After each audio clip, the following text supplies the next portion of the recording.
Hi everyone, another viewpoints type opinion video today. Going to talk a little bit about X-Wing and some of the different play styles that come into X-Wing and why I think one of the more controversial ones, which is fortressing or castling, should be a part of the game. So when you think about X-Wing, people often talk about it as a game of maneuvering, and obviously trying to pick the right move on the ship's dial to outposition your opponent, and that kind of poker aspect of the game. And that was one of the things that first drew me into a game as well. And when the game evolves, it comes into different types of lists with the archetypes of when Wave 1, for example, would have been Jousters in the X-Wings compared to Arc Dodgers of the TIE Fighters. Then we add in like turrets, and you get the fact with turret meta. You have like hand plus one, things like that, and then the arc dodging meta gets pushed to the extreme with the old style Whisper in the Phantom, and how she was so slippery and really hard to pin down.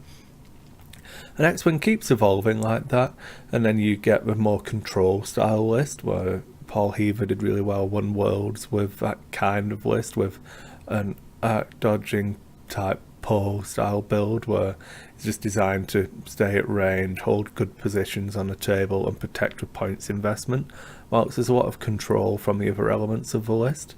And then you start coming into modern day X-Wing, as it were, with the current meta, which is all about efficiency and card combinations and trying to maximize the potential you can get out of all of those different things. And one thing I think about is all of those were viable at one point, and then they all counter each other in different ways. And this is kind of where I think fortressing comes in as a perfectly valid and legitimate strategy that should be in the game. And it comes down to the hard counters type aspect of the game.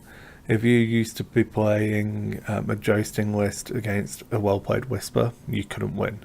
If you were playing something, I don't know, a less efficient list into in fact, if you were flying Whisper into PS11 Han, you couldn't win. That kind of thing. It just, those hard counters from the game, and we don't really have as many massively hard counters anymore. You've got upgrade cards that are good against certain things, but then you have play styles which do counter each other. The K-Wing bomber list has been one that's been spoken about, and obviously when they don't have the TLTs on them, or when they're just all about the bombs, some lists, if they fly out into that, are just going to get absolutely annihilated. If you're running, I'm trying to think of a viable list that could run into them, but stuff like low hull A-Wings, things like that, why would you want to put Corran Horn out in a position to get hit by a proton bomb or something like that? It's just counterintuitive to put yourself in a position to be able to slam over to have a coronet dropped on you, anything like that. It just, those playstyles, it's just you're flying into certain death. And one of the arguments I hear against fortressing is that it isn't representative of what you think X-Wing should be on the table. Well, neither's flying suicidally into a bomb. That isn't exactly top level strategy that Akbar sends all of his people out to go and do. And I think there's merit to knowing when to sit back and when to fortress. I'm not advocating that lists should be able to just fortress and sit and win games, but they don't. You need to be able to do other things with your list as well. Like the U-Wing list I've been messing around with is designed to just sit and you deploy it wherever you want to, and you never have to move, and it's just fun. It's not supposed to be a serious list. Is it going to win me games? I'm sure it will win some games. Is it going to win me tournaments? Probably not. It is nowhere near the power level of something like a Paratani or a Commonwealth Defenders. And yeah, I'm sure it could beat those lists if you play badly and fly into it. But there's so much scope for outpositioning some kind of fortress list, and you just have to understand the way it's supposed to function. And the advantage that you gain from fortressing is all about trying to see where your opponent's ships are going to go.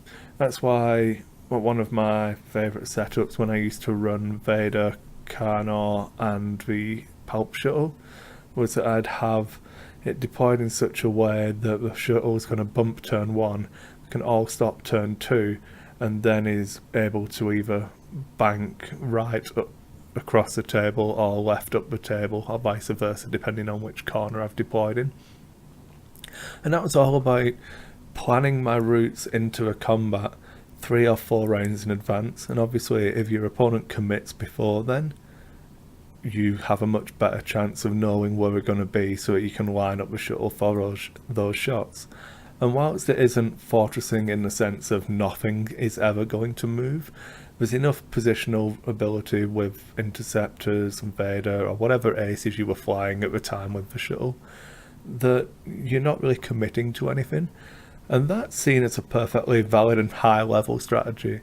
But as soon as you start doing it with multiple ships that bump into each other and nothing moves at all, that's when people start seeing problems with it.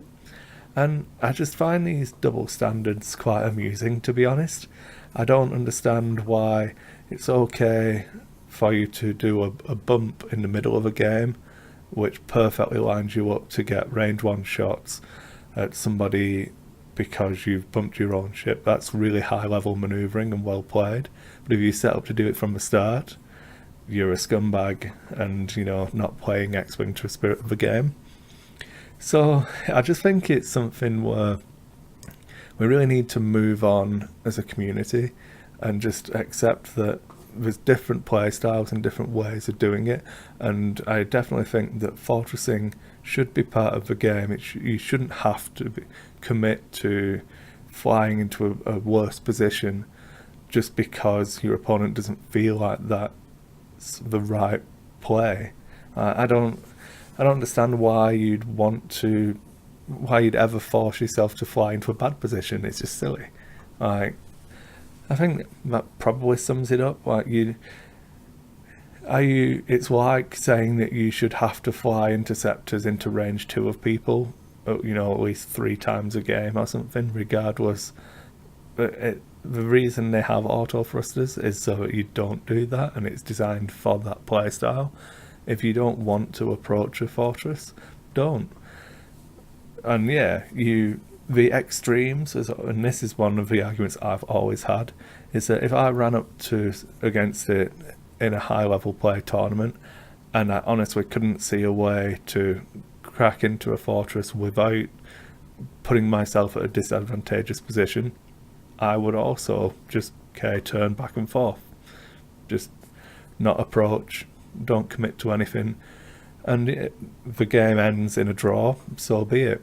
I'm not going to put myself at a disadvantageous position in the game so that you can have a win. But equally, if people aren't willing to do that, and that's where it comes, that it is a game of chicken between you and your opponent, and people do crack and people do fly into it, and those are the people who complain the most about it, the ones who don't see a way around this formation. And you might have multiple arcs covering all of the approaches, but it's about coming in, and most fortresses are designed to get the advantage for when they break the formation. It isn't about staying in that formation for the entire game, where that's where I find a lot of the misconceptions come from, the complaints about fortressing and castling. So it's kind of like practicing your openings and trying to do that kind of thing. There's no difference, in my opinion, to having set openings for what you're playing against that are going to give you an advantage compared to having a fortress formation in your back pocket for when you need it as well. And that's about it, really. So make sure you actually think about why you don't like fortressing, and if you think that it's because it doesn't fit Star Wars, try and imagine a reason why your opponent should send his ships in to die. Because the reason they're doing it is because we're trying to protect the ships.